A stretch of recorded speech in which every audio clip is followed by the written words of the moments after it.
On the eve of our engagement, a video of Alara at the hospital, assisting a man with sperm donation, went viral. There she was, the woman who supposedly suffered from a severe psychological condition, a woman who had a stress reaction to any man's touch, kneeling on the floor. Her expression was serious, her focus absolute. And the man sitting in the chair was Julian, the man she had secretly adored for years, her long-lost love. At the end of the video, Alara looked into the camera and said, "We hope the public sees the professionalism of our medical staff and feels encouraged to participate in this important charitable program." She continued, "And a special thanks to Julian for his contribution to this project. The hospital looks forward to collaborating with him on future campaigns." She and Julian shared a smile, a look of private understanding, before thanking the camera. I didn't call her. I didn't scream or demand an explanation. I just quietly picked up the phone and canceled the engagement venue. The censored video shot to the top of the trending lists. Reporters swarmed the hospital, eager for an interview with Dr. Alara and Julian. I watched the live broadcast, a cold knot tightening in my stomach. Alara was holding his arm intimately, leaning against him like a delicate vine. The sight was a physical blow, searing my eyes. This was the woman who recoiled from all men, including me, yet she melted into Julian's embrace as if it were the most natural thing in the world. Alara had been sexually harassed in her first year of university, an event that left her with a crippling psychological trauma. Any physical contact with a man, no matter how innocent, would trigger an uncontrollable stress reaction, her entire body trembling. In the 7 years we were together, we never even held hands, let alone kissed. If I stood too close, her face would pale, and she would angrily command me to back away. I had spent 7 years by her side, a patient and constant presence, but I had never been able to heal her. Yet Julian, her old flame, had returned from abroad for less than 3 months and seemingly cured a condition that had seemed incurable. He had not only healed her, but had also convinced the proud, unbending Alara to film such a public and intimate promotional video. A reporter asked her, "Dr. Alara, as a respected physician, what convinced you to film a video like this? Was it because your partner was Mr. Julian?" Alara glanced at Julian, a soft smile playing on her lips. "I did it for charity," she said smoothly. Who the other person was didn't matter. She was lying. I knew she was lying. Just a month ago, she had a furious argument with her supervisor over this very project, threatening to resign if they forced her to participate in such a video. Then, a week later, I saw the application she had submitted to select the male lead for the campaign. The name she had written was Julian. It was the first time in 7 years I had ever used our relationship as a threat. "If you shoot that video, the wedding is off. We're breaking up," I had told her, my voice shaking with a rage I rarely showed. She seemed surprised by my anger but promised she wouldn't do it. And yet, she had done it anyway, behind my back, the day before our engagement party. It was clear now that she didn't care whether we got married or not.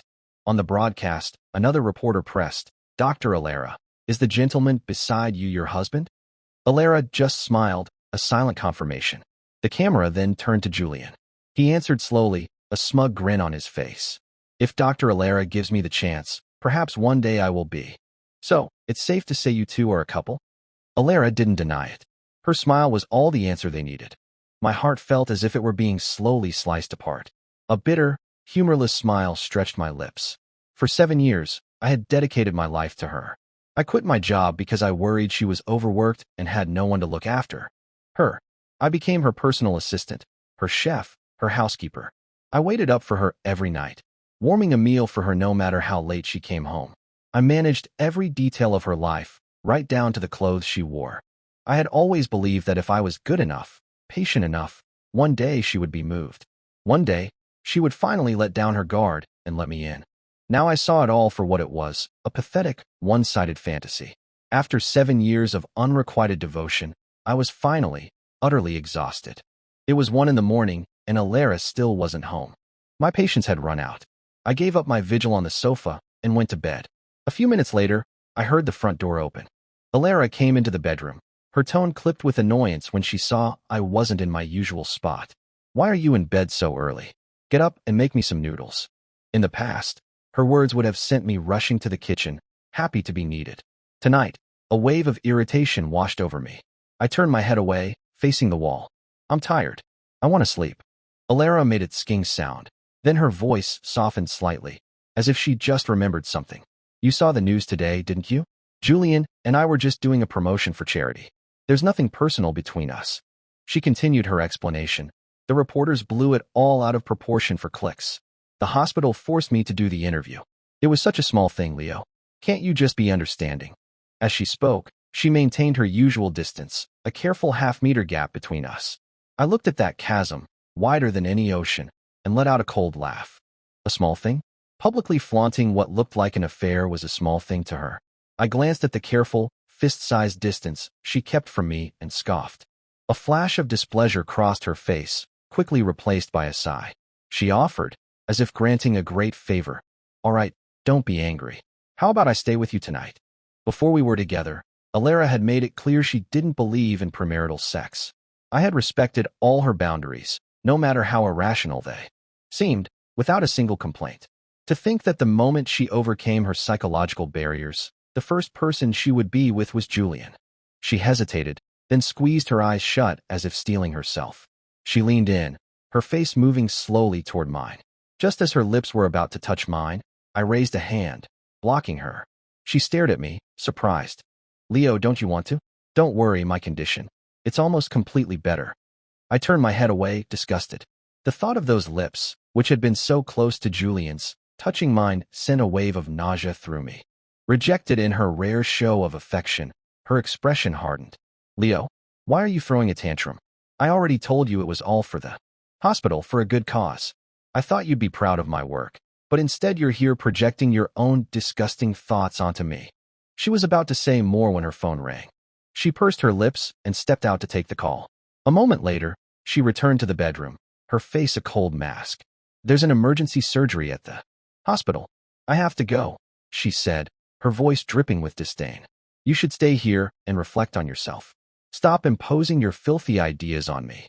With that, she slammed the door and was gone. A bitter laugh escaped my lips. She was lying again. I had caught a glimpse of her phone screen. The caller ID wasn't the hospital. It was my most important man, a contact name she had created exclusively for Julian. Alara didn't come home that night. I didn't sleep a wink. I remembered when we first started dating.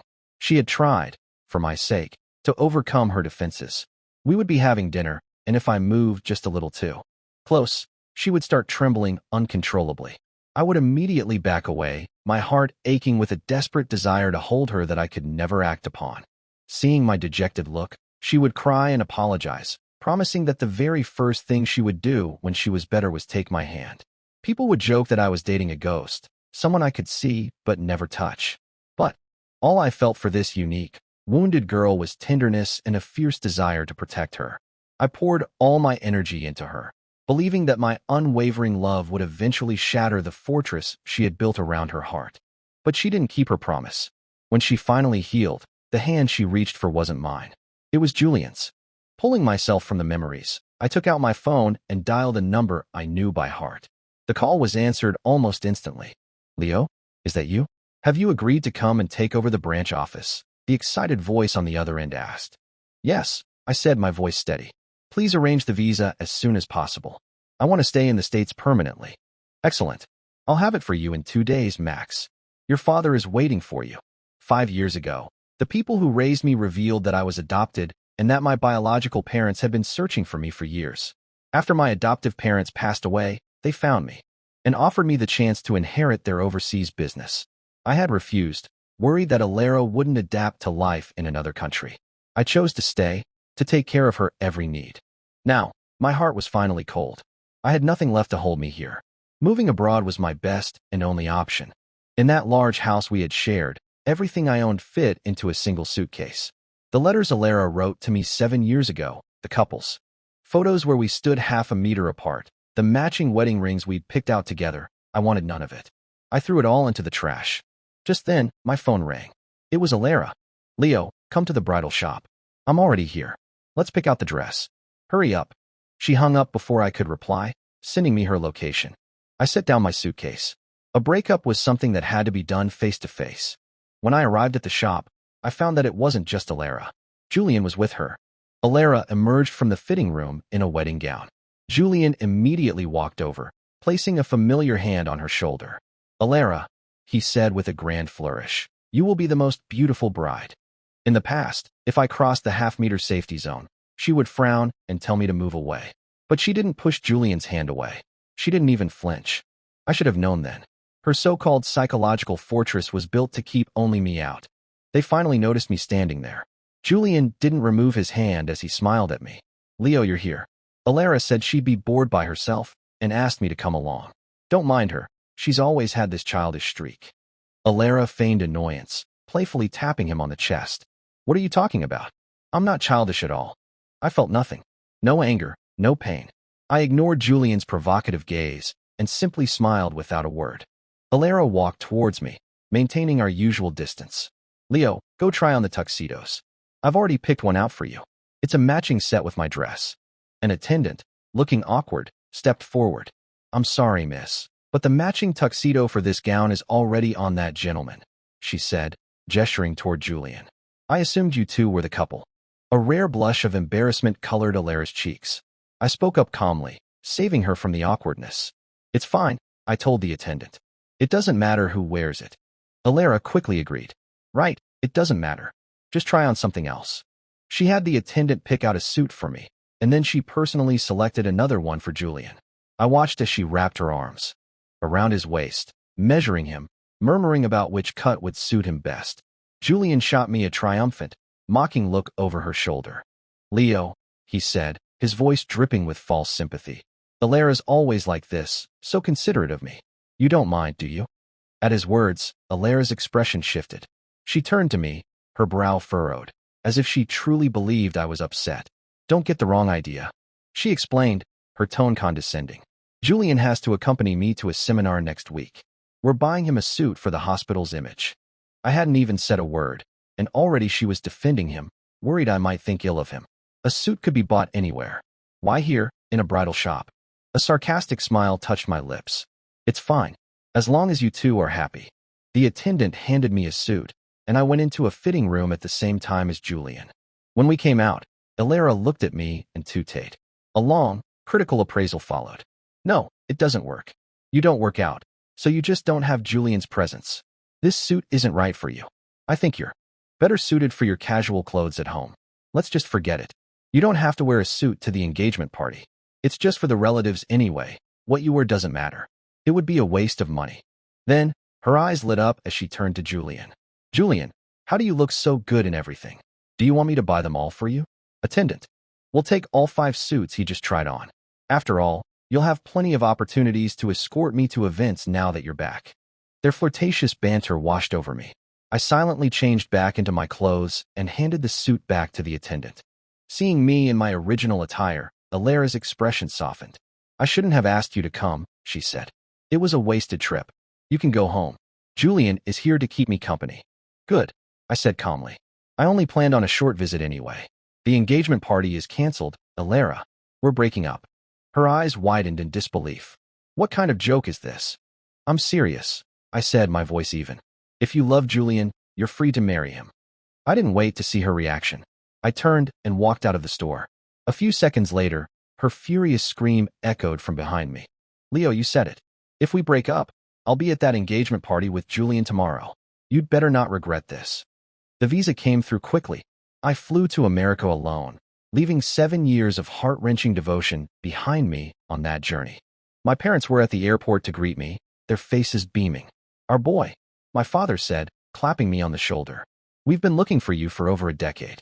We finally found you. Within days, I dove headfirst into the family business. Worried that I would be overwhelmed, my parents hired a top-tier executive assistant for me. Her name was Chloe. She was a doctoral candidate in finance who had decided to stay in the States after completing her master's degree. With her guidance and support, I quickly learned the ropes of the company. Chloe had an uncanny ability to spot minor issues in my work and offer constructive solutions at just the right moment. She was the perfect assistant, allowing me to pour all my focus into my work. In the first few weeks, Alara called a few times. I blocked her number without a second thought.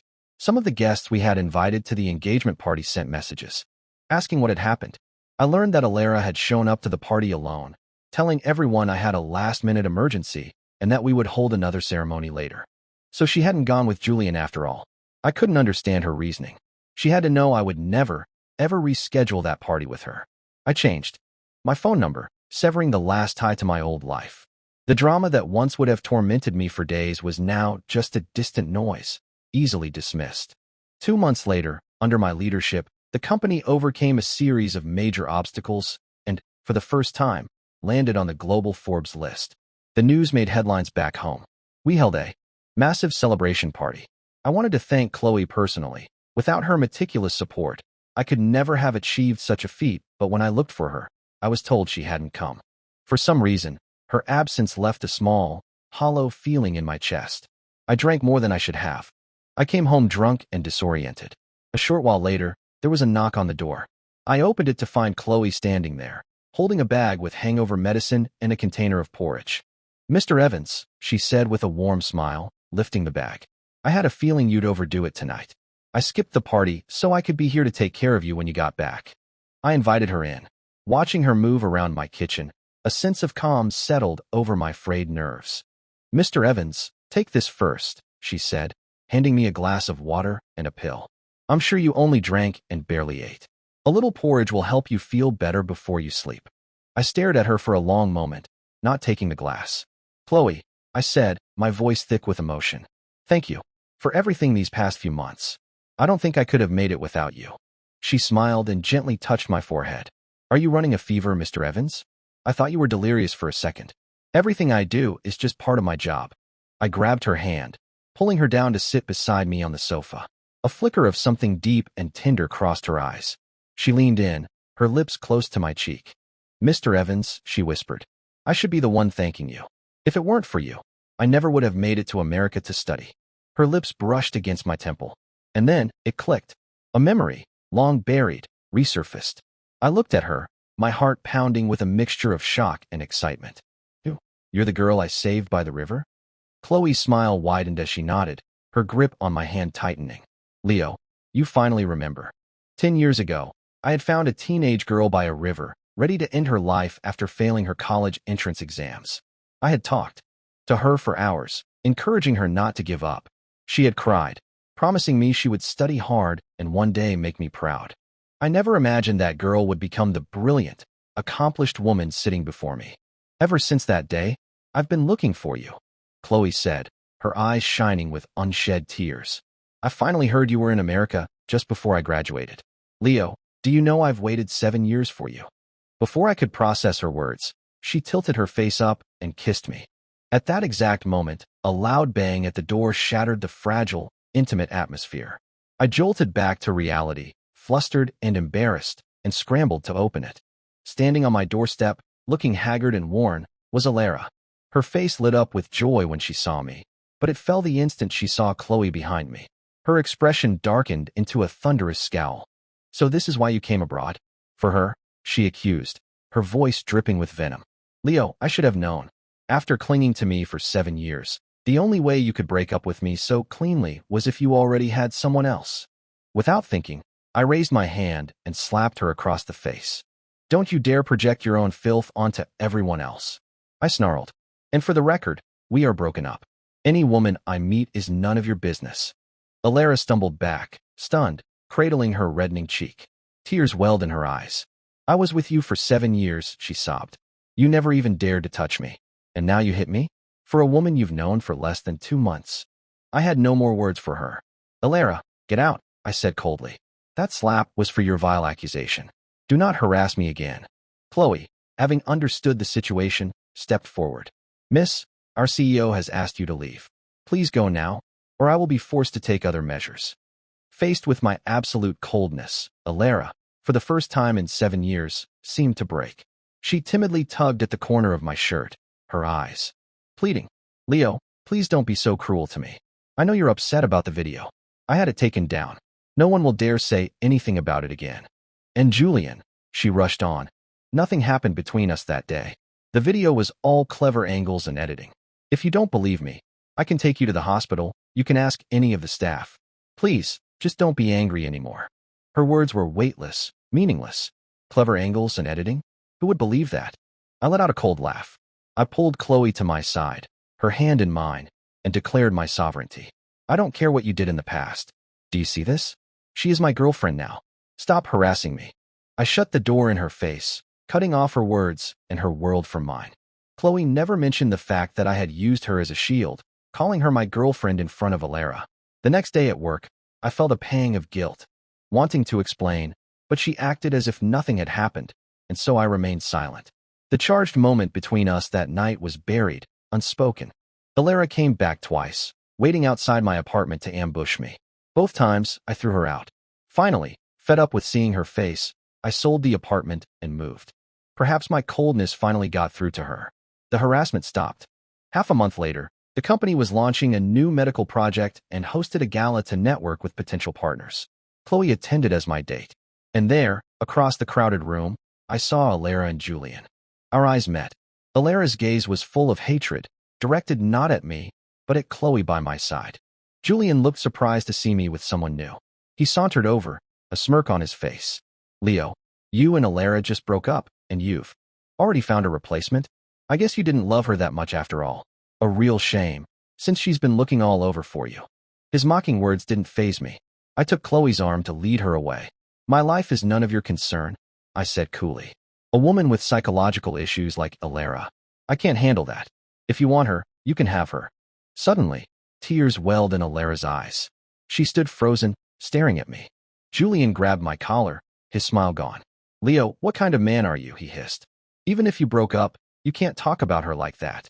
I looked at his clenched fist and sneered. And who are you, Julian? Don't forget who's hosting this party. You're just Alara's +1. What gives you the right to speak to me like that? I wrenched his hand away, shoved him hard, and sent him stumbling to the floor. Humiliated, he scrambled to his feet and lunged at me, his fist flying. Leo, I'm going to kill you. I saw Alara rushing towards us from the corner of my eye. I expected her to stand in front of Julian and scold me, as she always did. But to my astonishment, she threw herself in front of me, grabbing my hand tightly and shouting at Julian. What do you think you're doing? If you dare touch a hair on his head, you'll have to go through me. I looked down at her hand holding mine, and in that single, unhesitating touch, the lie of 7 years unraveled. There was no psychological condition. There was no trauma that prevented her from touching men. She had avoided my touch for one simple reason. She was repulsed by me. What was the point of this charade of devotion now? My face hardened. I pulled my hand from her grasp and gave Chloe a subtle nod. She immediately stepped forward, addressing a stunned Alara with cool authority. Miss, please maintain your distance from our CEO. Your companion has assaulted him. We must ask you both to leave. This event has no place for guests like you. She signaled for security, and as I walked to the podium to give my speech, I watched them escort Alara and Julian out of the gala. The company thrived. My parents, finally confident in my abilities, were ready to retire and leave the business entirely to me. But once they stopped worrying about my career, they started worrying about my personal life. Leo, my mother said during a rare family dinner, your career is stable, and we're so proud. But you're almost 30. It's time to settle down. That assistant of yours, Chloe, she's a wonderful girl. Beautiful, capable. Should we talk to her for you? The thought of an arranged marriage was off-putting, but when they mentioned Chloe's name, I felt no resistance. An idea floated into my mind. Marrying Chloe, it wasn't an unwelcome thought. I gave them a vague agreement. Soon after, they spoke to Chloe, and she agreed as well. At their insistence, we planned a wedding. In the dressing room before the ceremony, Chloe turned to me. Leo, I know your parents pressured you into this. You don't have to worry. I won't force my feelings on you. We can just be as we've always been. She was telling me this marriage was just a performance for my parents. I felt a strange discomfort, a need to say something, but the words wouldn't come. At the altar, as I held Chloe's hand, the officiant asked her if she would take me as her husband. I do, Chloe said, her voice clear and firm. I looked at her face, and a montage of the past few months played in my mind. Her bringing me food late at night, worrying I hadn't eaten. Her constant, quiet presence, my most steadfast support. In that moment, I realized that Chloe had woven herself into the very fabric of my life. I couldn't imagine it without her. When the officiant turned to me, I squeezed her hand and looked deep into her eyes. I do, I said, my voice full of a love I had only just acknowledged. Chloe's eyes widened in surprise, a look that quickly melted into pure, unadulterated joy. We kissed, and she whispered in my ear, tears of happiness in her voice. Leo, I have waited 7 years for this moment. I held her tighter. You'll never have to wait for me again. The wedding went perfectly. Later, as Chloe went upstairs to change before we greeted our guests, Alara emerged from the crowd. Her face was stained with tears. For the first time ever, she stood close to me, the half-meter rule forgotten. Leo, she choked out. I thought you were just saying she was your girlfriend to make me angry. I never thought you would actually marry her. I could see the regret in her eyes, but it meant nothing to me.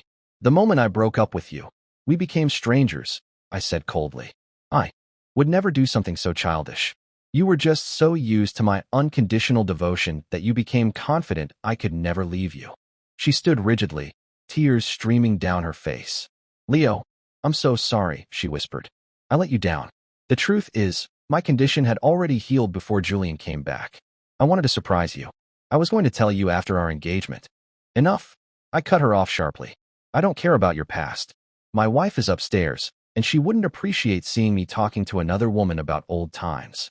Her mouth opened, but no words came out. She gave me one last, deep look, and as she saw Chloe descending the stairs, she turned and disappeared into the crowd. That night, Chloe and I finally broke down the last wall between us. She told me everything she had done to find me over the years. I was moved and heartbroken in equal measure. To think this incredible woman had waited 7 years for someone she had met only once. I held her close and asked, "What if you had never found me?" Her answer is etched into my memory forever. Then I would have kept waiting, she said, until the sun burned out. 2 months later, the thriving company hit a snag. The medical project was stalled. We couldn't find a suitable partner.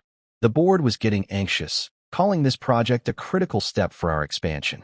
Just as my frustration was peaking, Chloe came to me with good news. A major hospital from back home was interested in partnering with us. I saw the name. It was Alara's hospital, and hesitated. Reading my thoughts, Chloe quickly added, "She's not the project lead." A man from their board reached out to me directly. Reassured, I agreed to a meeting. To my relief, not only was Alara nowhere in sight, but their offer was incredibly generous, far exceeding our best-case projections. I signed the contract immediately. The board was ecstatic. They promoted me, making me the youngest chairman in the company's history. Life was perfect. Less than 2 months after that, Chloe told me she was pregnant. I was on top of the world. I booked a private room at a fine restaurant to celebrate both pieces of good news with our families. There, I ran into Julian. He was alone. "Hey, Evans," he greeted me cheerfully. "You work fast. A baby on the way, congratulations." Thinking about it, I realized Julian and I had no conflict outside of Alara. I returned his greeting. In the course of our conversation, I learned that he and Alara had stopped seeing each other after the gala. "She dumped me for you, you know," he said with a laugh. "You have no idea how crazy she was, looking for you after you left. And when she finally found you, seeing you with someone new, it broke her." His words stirred nothing in me. I felt Chloe's hand tighten on mine, a silent question. I shook my head slightly, reassuring her. "I'm fine." "Have you seen her recently?" Julian asked. "I heard she was the one who was secretly in charge of your project. Got fired for abusing her authority to give your company that sweet deal. Apparently, she's having trouble finding work now." I froze for a second. Her last look at the wedding flashed in my mind. So that was what it meant. But I had Chloe now. Alara's desperate gesture was a one-sided attempt at redemption, and it would gain her nothing. I wrapped my arm around Chloe's waist and smiled at Julian. "Her life has nothing to do with me anymore. My wife is pregnant, and she can't stand for too long. Excuse us." Julian offered his congratulations again as we walked past him to our private room. Surrounded by cheers and celebration, the smile on my face deepened, and I pushed Julian's words to the back of my mind. A few weeks later, the new project lead from the hospital requested a meeting. He told me the whole story. "Alara has personally compensated the hospital for the losses incurred from your contract," he explained. "Mr. Evans, you know the rates she gave you are impossible in the current market. Could we perhaps renegotiate to add a few percentage points?" Of course, I agreed immediately. My company will reimburse the hospital for those initial losses. After that, we can adjust the profit margins and proceed as planned. I wanted nothing from Alara, not even her sacrifice. The man smiled, relieved. "Thank you, Mr. Evans. Oh, and one more thing. Alara asked me to give this to you. We were colleagues for almost 7 years. I couldn't refuse. I'll just leave it here for you." I nodded absently. After he left, I opened the small parcel. Inside was the couple's photo I had thrown away 7 years ago. I didn't even look at it. I dropped it directly into the trash can. Just then, the office door opened and Chloe rushed in, throwing her arms around me. Honey, the baby misses you. I smiled, looking down at her 5-month belly. He can talk already? I think his mother misses me. She winked. You caught me. It's me. How about we play hooky and you take me out for a nice steak? I laughed, taking her hand and leading her out the door. My heart, my home, my future, it was all right here. There was no room for anyone else.